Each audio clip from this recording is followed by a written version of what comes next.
Fallout, just like many RPGs, is a very in-depth game. Here's a couple tips, tricks, and things you may be overlooking that you should be utilizing more often in Fallout 4. If you enjoy this video, drop a like on it and subscribe for all gaming content. Now, these are going to be in no particular order. Let's get into them. First off, let's talk about crafting. This is going to be armor and weapon mods. Crafting is a major part of Fallout 4. Not only does it give you another creative arc in the creation of your character, but it also opens up many possibilities in boosting damage, lowering weight, and improving the overall gunplay in the game. With many different weapons and upgraded parts to them, like mags, receivers, scopes, grips, compensators, you can really increase your damage and maximize your character's build. Similar to weapons, armor too can be upgraded and crafted for different benefits and buffs. You want increased carrying capacity, you can do that. Maybe you want a lighter build, which is what I usually go for. This lowers AP cost and regen time. You can even spec it out to boost stealth and stealth damage. So focus crafting early and often. Keep an eye out when you're getting new weapons and make sure to be customizing them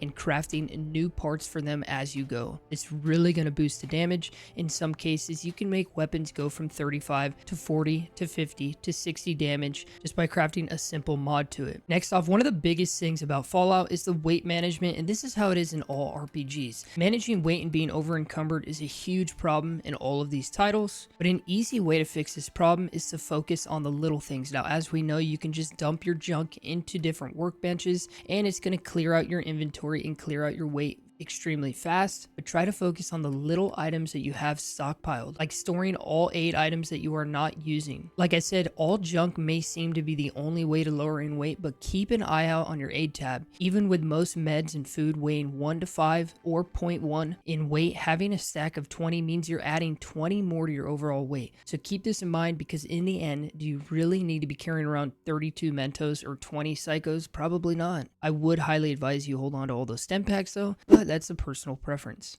Since we're on the topic of the aid tab, make sure you're using food mechanics.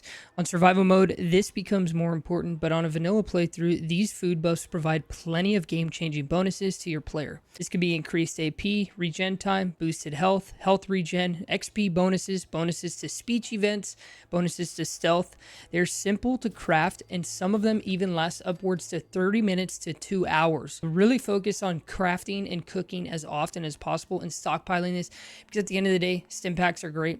They're quick, they're easy, but instead of using them, make different recipes and stockpile different kinds of food items and use those for healing as well as giving you these passive buffs. Next off, now as we know, Fallout doesn't save as often as most games, or at least they don't have as frequent checkpoints. You know, you go through a door, you have a checkpoint, you kill a boss, you have a checkpoint, you go to a specific zone, you have a checkpoint. There are not that many in Fallout. When you die, you are going to go back to your last save. Some of these saves could be 30 minutes to an hour ago, depending on what you're doing, and trust me, you will die a lot, whether on accident or by some arbitrary reason like this. Jumping off something too high, knowing I will probably die, but I'm gonna do it anyway. You can make this easier by changing the quick save option to its lowest setting, being every 5 minutes. If you go into settings, you go to gameplay, you scroll down a little bit, you can see save in Pip-Boy. Now this is going to start off at 15 minutes. That's how the game standardly has this on default. You can even turn this up all the way to 60 or disable it. Why anyone would do that, I do not know. If you're playing a survival build or survival playthrough, semi-understandable, but I highly recommend you putting this down to 5 and keeping all of these other ones on, like save on reset, save on weight, and save on travel. This is just going to constantly give you quick saves, and it'll give you a little bit of comfortability in the fact that if you die, you're not going to lose a lot of progress. This is a simple tip, but a major quality of life. Another huge part of Fallout are the companions. Now, companions hold more purpose than one in Fallout. Sure, they give you company in the Wasteland,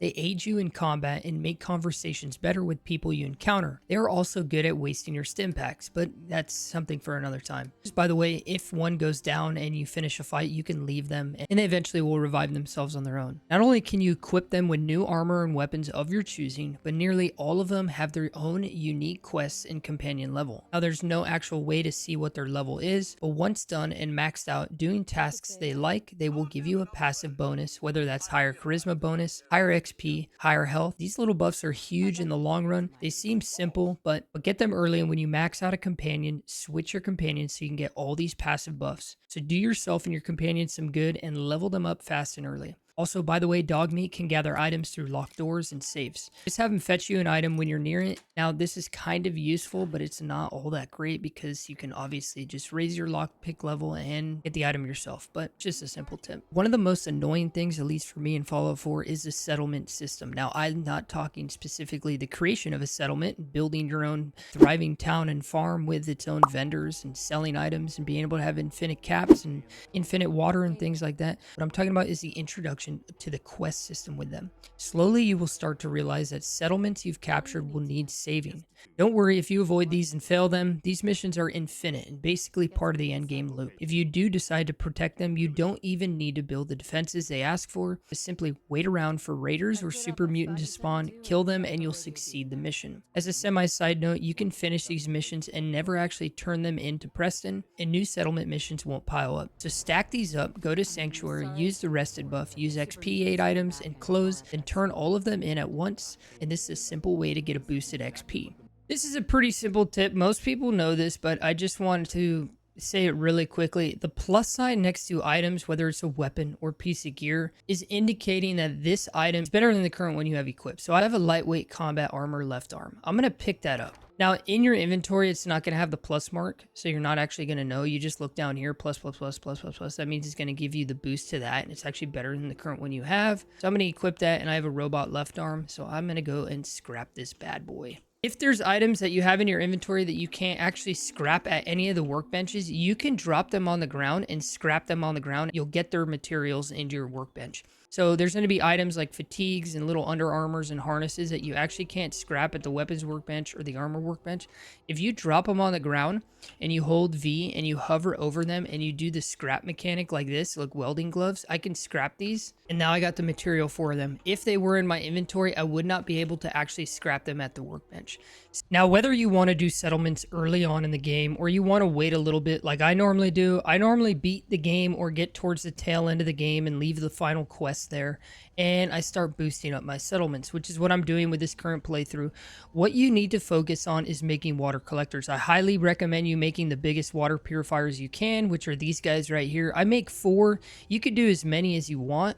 I highly recommend you doing this in Sanctuary, as Sanctuary is on an island. There's water sources all the way around the entire settlement. What you want to do is make the biggest generators you can. These generators here can power 2 of these water purifiers at once. These 4 water purifiers, roughly in about a couple hours, they give me over 200 water, which is close to 3,000 caps. So what you're going to do is let these water purifiers do their thing, wait a little bit, whether that's playing the game or waiting on a chair or waiting on a bed, and you're going to be able to collect this water. There's one huge thing that you need to focus on though, specifically when it comes to this. When you go to whatever settlement you're in, Clara, you took my power armor, you trash can. Clara, I hate you. Carla, whatever your name is, you are terrible. I'm going to find you and I'm going to kill you later on, but let's continue. One major thing you need to focus on is you need to go into your aid tab in your workshop, whatever settlement you're going to be doing this at, and you need to make sure you don't have any dirty water in the storage. If you have dirty water at all, see right here I have 116, that's from my purifiers. If I had literally 1 dirty water in here, for some reason, I don't know why the game does this, I don't know why this mechanic even exists, it's kind of arbitrary to me, I think. If I have 1 dirty water in here, my water collectors are not going to collect into my workshop automatically. They just will stop collecting, which means they'll stop producing, which means you'll run out of the ability to constantly generate these. What you could easily do is go to furniture, go to containers, and you could literally put the smallest container you want, like this, a cooler. We build a cooler. Let's build a cooler. And just put it right here. Boom. Go into my aid, find my purified water, collect all of it, go into here, transfer all my purified water into here. And I could just keep doing that and leave this stockpiling and infinitely have like a ton of water in here. And then when I want, I just grab 200 to 500 of it, depending on how much weight I have. Go to Diamond City, go to other settlements and just sell them.